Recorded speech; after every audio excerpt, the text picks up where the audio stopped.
pill type should be used. Also for aquaporine, the serum sample is sufficient, and this is also described in the criteria.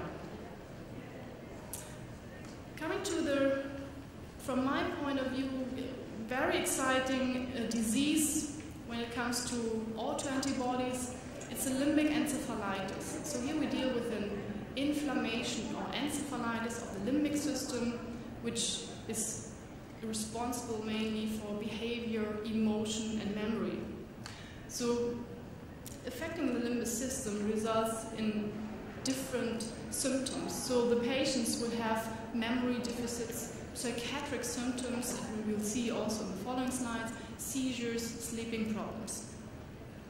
In 50% of these cases, the MRI is changed. In 90%, the patients have a mild lymphocytic pleiocytosis, or the EEG also in approximately 90% is changed. For the diagnostic workup, it's important to differentiate from the viral encephalitis. When it comes to the autoantibodies, they can be directed against the intracellular, the classical paraneoplastic antigens. Whenever you find these, then it's a tumor behind this limbic encephalitis. And our new group, now we come to these cell membrane, cell surface antigens, including these antigens, glutamate receptor of type NMDA and of type AMPA, then the voltage gate potassium channel with its associated proteins. It's the LG1 and Caspar2. We'll have a closer look on this as well. GABA B receptors. So as you see, all of them are more or less receptors. And what they have in common is they are called antibodies against neuropil. What is the neuropil? We have here a section and staining of the hippocampus.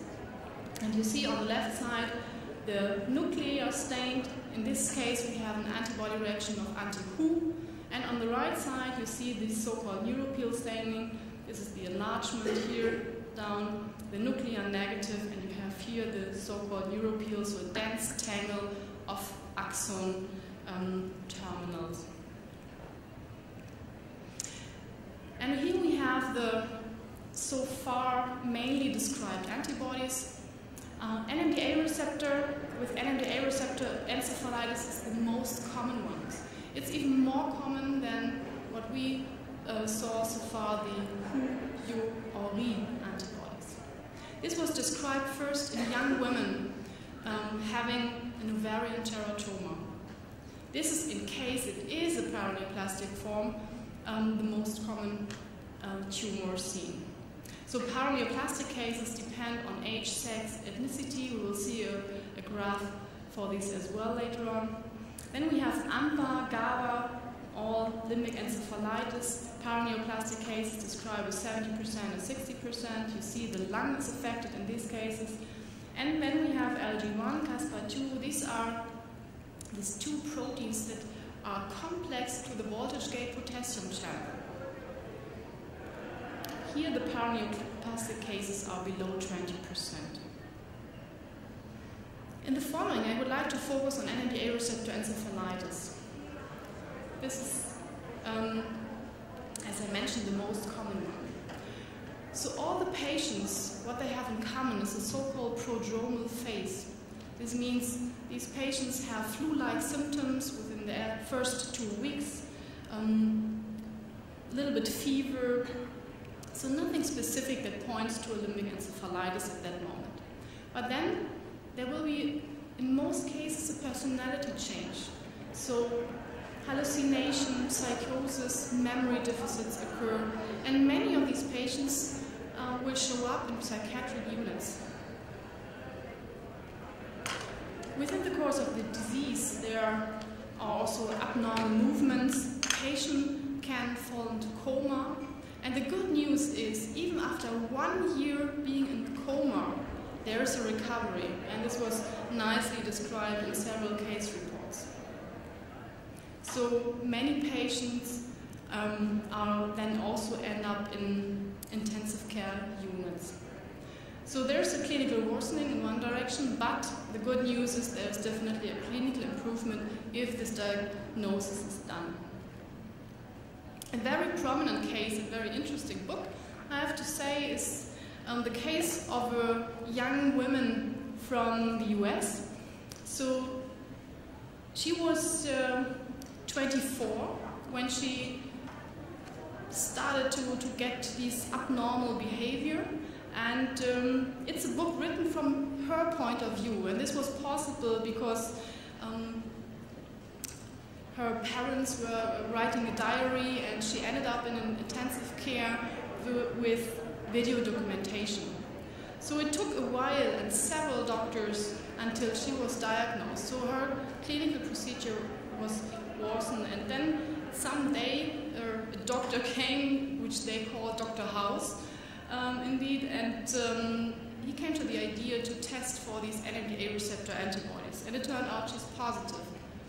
And she, even after her long stay in intensive care units, recovered for 100%.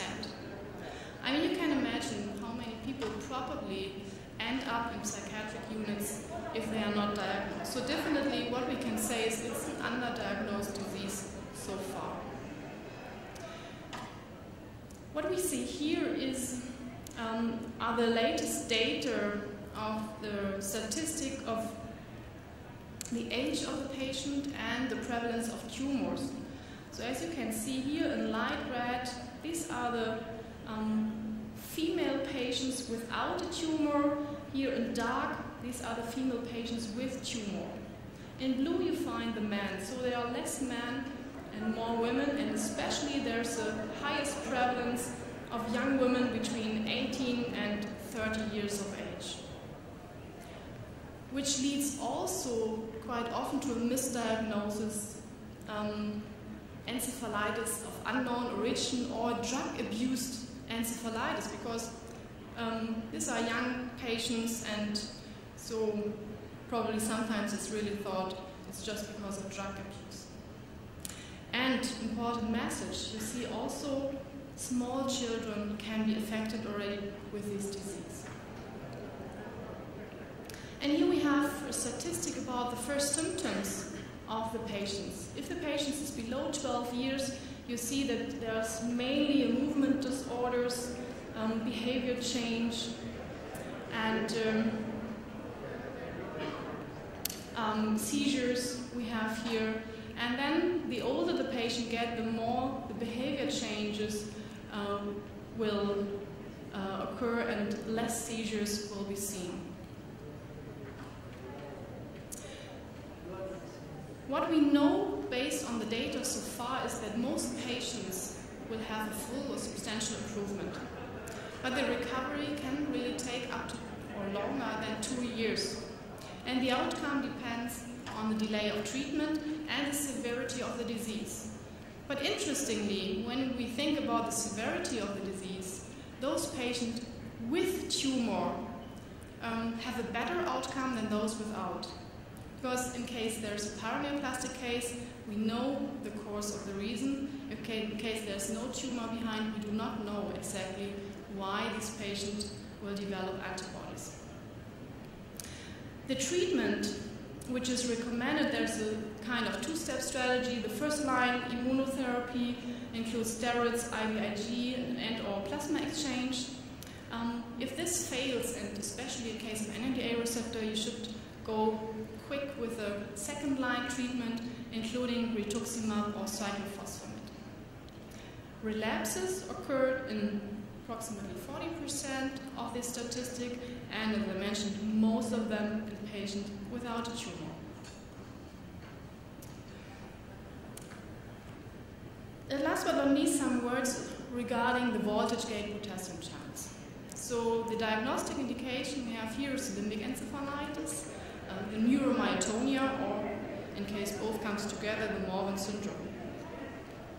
The classical method, the reference method to determine antibodies against the VGK-C is a radioimmunoassay.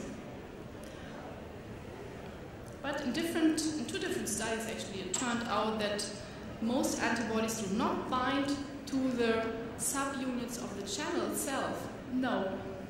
Most antibodies, approximately 80%, bind to the associated complex proteins AGI1 and Caspar2, and only 3% against the channel subunits. Again, what's the laboratory diagnostics of these cell surface antibodies?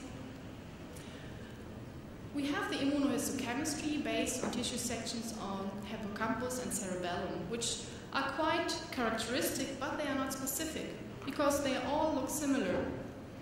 So what is needed is a monospecific assay to differentiate between these antibodies.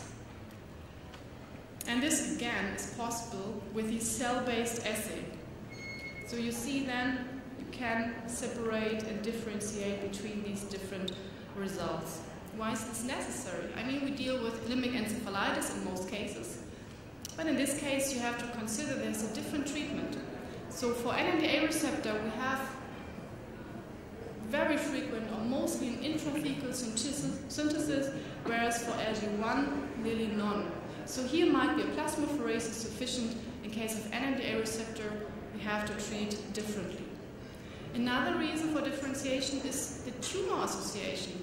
So we have seen there might be a lung cancer or an ovarian teratoma, or even in case of LG1 less frequent. However, you have to look for a tumor anyhow in these cases. When we come to the question of the type of sample, now we have to say definitely CSF and serum sample are necessary. For NMDA receptor, it's described that approximately 30% are positive in CSF and negative in serum. So whenever you have a limbic encephalitis suspected being NMDA receptor associated and the serum is negative, you should definitely go for CSF. In best case, both from the beginning. What about the follow-up testing in NMDA receptor encephalitis? So,